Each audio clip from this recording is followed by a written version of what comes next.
ನಮಸ್ಕಾರ ಎಲ್ಲರಿಗೂ. ಇವತ್ತು ಒಂದು ಬಹಳ ಮಸ್ತ್ ಆಗಿರುವಂತಹ ಉತ್ತರ ಕರ್ನಾಟಕದ ಶೈಲಿಯ ಬೆಂಡೆಕಾಯಿ ಚಟ್ನಿ ರೆಸಿಪಿಯನ್ನು ತೋರಿಸ್ಕೊಡತ್ತಿದ್ದೀವ್ರಿ. ಮನ್ಯಾಗ ಒಮ್ಮೊಮ್ಮೆ ಪಲ್ಯನೂ ಇರ್ತೈತಿ, ಎಲ್ಲನೂ ಇರ್ತೈತಿ, ಆದ್ರೆ ಏನೋ ಒಂದು ಸ್ವಲ್ಪ ಬೇರೆ ತಿನ್ಬೇಕು ಅನ್ಸತ್ತಿರ್ತೈತಿಲ್ರಿ. ಅವಾಗ ಇಂಥ ಚಟ್ನಿಗಳಿದ್ರೆ ಊಟದ ರುಚಿ ಇನ್ನಷ್ಟು ಜಾಸ್ತಿ ಆಕೈತ್ರಿ. ಅದಕ್ಕೆ ಈ ಒಂದು ಬೆಂಡೆಕಾಯಿಯ ಚಟ್ನಿ ಭಾಳ ಮಸ್ತಾಗಿ ಇವತ್ತಿನ ವಿಡಿಯೋದಾಗ ನೋಡೋಣ್ರಿ.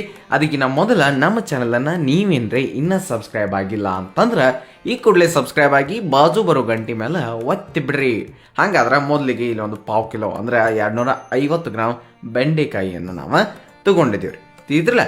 ಆಮೇಲೆ ಮುಂದಕ್ಕೆ ಏನು ಮಾಡ್ರಿ, ಇದನ್ನ ತುಂಬ ಮತ್ತು ತುದಿ ಎರಡು ಅಂದರೆ ಹಿಂದ ಮುಂದೆ ಎರಡು ಕಡೆ ತೆಗೆದ ಆಮೇಲೆ ಹಿಂಗೆ ಒಂದೊಂದು ನೋಡ್ಕೊಂಡ ಕಟ್ ಮಾಡಿರಿ. ಯಾಕೆ ಒಂದೊಂದು ಅಂತಂದ್ರೆ ಅವು ನಡ್ಬಾರ್ಕ ಹುಳುಗಿಳಕ್ಕೆ ಇರಬಾರ್ದ್ರಿ. ಅದಕ್ಕೆ ನೋಡ್ಕೊಂಡ ಸಮಾಧಾನಲೆ ಕಟ್ ಮಾಡಿ ನೀವು ಇಟ್ಕೊಂಡ್ಬಿಡ್ರಿ.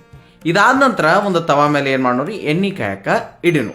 ಎಣ್ಣೆ ಸ್ವಲ್ಪ ಕಾದಾದ ನಂತರ ಅದಕ್ಕೆ ನಾವು ಕಟ್ ಮಾಡಿದಂತಹ ಬೆಂಡೆಕಾಯಿ ಏನಿದ್ರಲ್ಲ ಆ ಬೆಂಡೆಕಾಯಿಯನ್ನು ಹಾಕೊಂಡಿದ್ವಿ.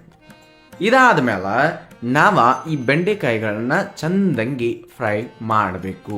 ಇದನ್ನ ಬಹಳ ಲಾಳ ಆಗಬಾರ್ದು ಅಂತಂದ್ರೆ ಸ್ವಲ್ಪ ಅದಕ್ಕೆ ಉಪ್ಪನ್ನು ಸೇರಿಸಿ ನೋಡ್ಕೊಂಡು ಎಷ್ಟು ಬೇಕೋ ಅಷ್ಟು ಉಪ್ಪನ್ನು ಸೇರಿಸಿ ಆಮೇಲೆ ಆ ಒಂದು ಫ್ರೈ ಮಾಡೋದನ್ನ ಕಂಟಿನ್ಯೂ ಮಾಡಿ.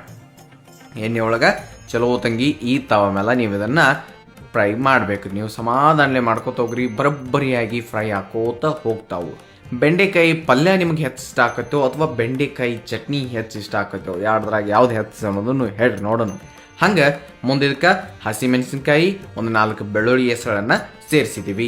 ಅದರ ಜೊತೆ ಸ್ವಲ್ಪ ಜೀರಿಗೆಯನ್ನು ನಾವಿಲ್ಲಿ ಸೇರಿಸಿದ್ದೀವಿ. ಹಸಿಮೆಣಸಿನ್ಕಾಯಿ ನಿಮ್ಗೆ ಖಾರ ಎಷ್ಟಿರ್ತಾವ ಅಂತ ಗೊತ್ತಿರ್ತೈತ್ರಿ. ಅದಕ್ಕೆ ಖಾರಕ್ಕೆ ತಕ್ಕನಾಗಿ ಹಸಿಮೆಣಸಿನ್ಕಾಯಿಯನ್ನು ಹಾಕ್ರಿ. ಯಾಕಂದ್ರೆ ಬೆಳ್ಳುಳ್ಳಿನೂ ಹಾಕೋರಿರ್ತೀವಿ, ಮತ್ತು ಭಾಳ ಖಾರ ಆದ್ರೆ ಚಲೋ ಅನ್ಸಂಗಿಲ್ಲ. ಅದಕ್ಕೆ ನೋಡ್ಕೊಂಡು ಎಷ್ಟು ಬೇಕೋ ಅಷ್ಟ ನೀವು ಇಲ್ಲಿ ಹಾಕಬೇಕು. ಅದಾದ ನಂತರ ಅವನು ನೀವು ಫ್ರೈ ಮಾಡ್ಬೇಕ್ರಿ. ಬೆಳ್ಳುಳ್ಳಿ ಮತ್ತು ಏನೇನು ಹಾಕಿದಿರಲಿಲ್ಲ, ಜೀರಿಗೆ, ಮೆಣಸಿನ್ಕಾಯಿ ಅವು ಎಲ್ಲನೂ ಅದ್ರ ಜೊತೆನ ನೀವು ಸ್ವಲ್ಪ ಟೈಮ್ ತೊಗೊಂಡು ಸಮಾಧಾನಲೆ ಫ್ರೈ ಮಾಡ್ಬೇಕಾಕೈತ್ರಿ. ಇಷ್ಟ ಆದ್ರೆ ಸಾಕಿ. ಮೆಣಸಿನ್ಕಾಯಿ ತೆಗೆದುಬಿಟ್ಟಿದ್ದೀವಿ. ಈ ಒಂದು ಏನು ಬೆಂಡೆಕಾಯಿ ಇದ್ರಲ್ಲ ಅವು ಬರೋಬ್ಬರಿ ಫ್ರೈ ಆಗಿದಾವೆ. ಇನ್ನು ಒಂದು ಕುಟ್ಟು ಕಲ್ಲ ಅಥವಾ ಕಾರು ಕಲ್ಲಾಗ ನಾವಿಲ್ಲಿ ಕುಟ್ಟಿ ಮಾಡಾಕತ್ತಿದ್ದೀವಿ ರೀ. ತಿಳಿತಿರಲ್ಲ. ಅದಕ್ಕೆ ಈ ಒಂದು ಮೆಣಸಿನ್ಕಾಯಿ, ಬೆಳ್ಳುಳ್ಳಿ, ಬೆಂಡೆಕಾಯಿ ಎಲ್ಲನೂ ನಾವು ಕಾರು ಕಲ್ಲಾಗ ಹಾಕೋಣ. ಇಷ್ಟು ಹಾಕಿದ್ಮೇಲೆ ಮುಂದಕ್ಕೆ ಅದಕ್ಕೆ ನೋಡ್ರಿ, ಬೇಕಂತಂದ್ರೆ ಉಪ್ಪು ಆಗಲೇ ಕಡಿಮೆ ಹಾಕಿದ್ರೆ ಇಲ್ಲಿ ಸ್ವಲ್ಪ ಮ್ಯಾಲೆ ಹಾಕ್ಬೋದು. ಇಲ್ಲ ಆಗಲೇ ಬರೋಬ್ಬರಿ ಹಾಕಿನಿ ಅಂತಂದ್ರೆ ಮತ್ತೊಮ್ಮೆ ಹಾಕೋ ಅವಶ್ಯಕತೆ ಇಲ್ಲ ಅಂತಂದ್ರೆ ಹೆಚ್ಚು ಕಡಿಮೆ ಮಾಡ್ಕೊಳ್ಬಹುದು ರೀ. ಆಮೇಲೆ ಇಲ್ಲಿ ಒಂದು ಸ್ವಲ್ಪ ಕೊತ್ತಂಬರಿ ಸೊಪ್ಪನ್ನು ಹಾಕಿ ನೀವು ಕುಟ್ಟಕ್ಕೆ ಸ್ಟಾರ್ಟ್ ಮಾಡಬೇಕು. ಹುಳಿ ಗಿಳಿ ಅಂತ ಕೇಳಿದ್ರೆ ಇಲ್ಲ ನಾವು ಹಾಕೋದಿಲ್ಲ ರೀ. ಯಾಕಂತಂದ್ರೆ ಎಲ್ಲದಕ್ಕೂ ಹುಳಿ ಹಾಕಂಗಿಲ್ಲ ನಾವು. ಅದಕ್ಕೆ ಇಲ್ಲಿ ಮತ್ತೇನು ಸೇರ್ಸಂಗಿಲ್ಲ.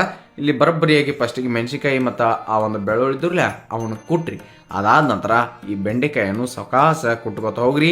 ಬರೋಬ್ಬರಿಯಾಗಿ ನಡಬರ್ಕ ಆ ಕಡೆಯಿಂದ ಈ ಕಡೆ ಈ ಕಡೆಯಿಂದ ಆ ಕಡೆ ಬರೋಬ್ಬರಿಯಾಗಿ ಮಿಕ್ಸ್ ಮಾಡ್ಕೋತ ಹೋಗ್ರಿ. ಆಮೇಲೆ ನೀವು ಅದನ್ನು ಸಮಾಧಾನಲೆ ಕುಟ್ರೂ ನಡೀತೈತಿ. ಇಷ್ಟು ಮಾಡಿದ್ರಿ ಅಂತಂದ್ರೆ ಈ ಒಂದು ಚಟ್ನಿ ಭಾಳ ಮಸ್ತಾಗಿ, ಅದು ಎಸ್ಪೆಷಲಿ ಜೋಳದ ರೊಟ್ಟಿ ಜೊತೆ ಈ ಒಂದು ಚಟ್ನಿಯ ರುಚಿ ಭಾಳ ಮಸ್ತ್ ಅನ್ನಿಸ್ತೈತ್ರಿ. ಅದಕ್ಕೆ ಒಮ್ಮೆ ಟ್ರೈ ಮಾಡಿ ಬಿಸಿ ಬಿಸಿ ಜೋಳದ ರೊಟ್ಟಿ ಜೊತೆ ಮಸ್ತ್ ಆಗಿರುವಂತಹ ಬೆಂಡೆಕಾಯಿ ಚಟ್ನಿಯನ್ನು ನೀವು ಟ್ರೈ ಮಾಡಿದ ಮೇಲೆ ಹೆಂಗೆ ಬಂದಿತ್ತು ಅನ್ನೋದನ್ನು ಕಮೆಂಟ್ ಸೆಕ್ಷನ್ನಾಗ ಹೇಳೋದು ಮನೆಗೆ ಹೋಗ್ಬೇಡ್ರಿ. ಹಂಗೆ ಇನ್ನಿತರ ಬೇರೆ ಬೇರೆ ರೀತಿಯ ಚಟ್ನಿ ರೆಸಿಪಿಗಳು ನಮ್ಮ ಚಾನಲ್ದಾಗ ಅದಾವ್ರಿ. ಜೋಳದ ರೊಟ್ಟಿ, ಚಪಾತಿ, ಅನ್ನ ಎಲ್ಲದಕ್ಕೂ ಕಾಂಬಿನೇಷನ್ ಆಗಿರುವಂತಹ ಬೇರೆ ಬೇರೆ ಎಲ್ಲ ವಿಡಿಯೋಗಳನ್ನ ಅಪ್ಲೋಡ್ ಮಾಡಿದ್ದೀವಿ.